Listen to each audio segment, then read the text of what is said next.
بڑے ادب اور احترام کے ساتھ بیٹھے ہیں۔ صحابہ کرام رضوان اللہ تعالی علیہم اجمعین بڑے حیران اور پریشان ہیں کہ یہ اتنی عظمت والی عورت کون ہے کہ جس کو دیکھ کر پیارے پیغمبر جناب محمد الرسول اللہ کھڑے ہو گئے۔ جب وہ قریب آئی تو حضور نے اپنی کملی والی چادر، جس چادر کو قرآن کے اندر یا ایھا المزمل اللہ نے کہا ہے، جس چادر کو قرآن کے اندر یا ایھا المدثر کا اللہ نے لقب دیا ہے، وہ چادر اس بوڑھیا عورت کے لیے حضور بچھا رہے ہیں۔ جب وہ عورت جانے لگی تو حضور ساتھ چل پڑے۔ جب وہ دروازے سے نکلی، حضور وہاں سے واپس آئے۔ صحابہ نے تعجب سے پوچھا کہ یہ کون ہے جس کو آپ صلی اللہ علیہ وسلم نے اتنی ترجیح دی کہ وہ چادر جسے چومنے کے لیے لوگ ترستے ہیں، وہ چادر جسے اوپر لینے کے لیے لوگ اپنے لیے اسے سعادت سمجھتے ہیں، وہ کون با سعادت خاتون ہے جس کے لیے پیارے پیغمبر نے اس چادر کو بچھا دیا تھا؟ تو جب صحابہ نے حضور سے پوچھا تو آپ صلی اللہ علیہ وسلم نے فرمایا کہ یہ میری ماں جو ہے حلیمہ سعدیہ تھی، اور یہ حضور صلی اللہ علیہ وسلم کی رضائی والدہ ہیں جنہوں نے آپ صلی اللہ علیہ وسلم کو دودھ پلایا تھا۔ آپ صلی اللہ علیہ وسلم نے جب ان کا اتنا مقام اور مرتبہ لوگوں کے سامنے بیان کیا، آپ صلی اللہ علیہ وسلم نے جب ان کو اتنی عظمت دی، تو آپ سوچئے کہ جو انسان کی حقیقی والدہ ہے اس کا کتنا مقام اور مرتبہ ہے۔ اس لیے ماں باپ کا قدر، ان کا ادب اور احترام جو ہے یہ ہمارے لیے لازم اور ضروری ہے، جبکہ ہمارا معاشرہ جو ہے وہ بالکل اس کے برخلاف چل رہا ہے۔ آج کل والدین پریشان ہیں، اگر پوچھا جائے اولاد جو ہے یہ ماں باپ کی قدر نہیں کرتی، تو اس میں جتنا قصور اولاد کا ہے اس سے بڑھ کے قصور والدین کا ہے۔ جتنا قصور اولاد کا ہے اس سے بڑھ کے قصور کس کا ہے؟ والدین کا ہے۔ اس لیے کہ اولاد کی تربیت جو ہے یہ کس کی ذمہ داری ہے؟ ماں باپ کی ذمہ داری ہے۔ ہم جس طریقے سے اولاد کی تربیت کریں گے اسی طریقے سے ان کا برتاؤ بھی ہمارے ساتھ ہوگا۔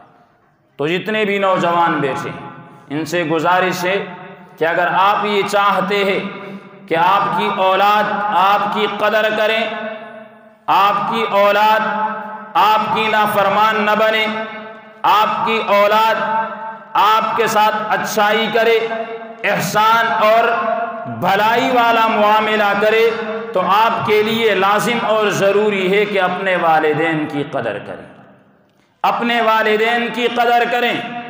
اس لیے کہ جو ماں باپ کی نافرمانی کرتا ہے، جو ماں باپ کی نافرمانی کرتا ہے، ایک تو وہ اللہ کے قرآن کا انکار کر رہا ہے، وہ اللہ رب العزت کے قرآن کو جھٹلا رہا ہے، وہ اللہ کے سامنے اعلان جنگ کر رہا ہے کہ اللہ نے تو ماں باپ کے قدر کرنے کا حکم دیا ہے اور یہ ماں باپ کی نافرمانی کر رہا ہے۔ اللہ رب العزت نے تو یہ کہا ہے کہ فَلَا تَقُلْ لَهُمَا اُفْ، کہ تم ماں باپ کے سامنے اف تک بھی نہیں کہہ سکتے۔ اور یہ ملک صاحب جب باپ کے سامنے آتے ہیں تو کہتے ہیں تو نے میرے لیے کیا ہی کیا ہے۔ اب جتنا مرضی یہ کما لے، جو مرضی یہ کر لے، اس سے بندہ یہ پوچھے کہ تو اتنا جب پیدا ہوا تھا تیرے بدن پہ کپڑے بھی نہیں تھے، تو اس دنیا میں آیا ننگا تھا، تجھے چلنا کس نے سکھایا؟ تجھے کھانا کس نے سکھایا؟ تجھے پینے کا طریقہ کس نے سکھایا؟ تجھے آداب معاشرت کس نے سکھائی؟ جب بچپن میں تو اسکول جانے لگا تجھے کس نے داخل کروایا؟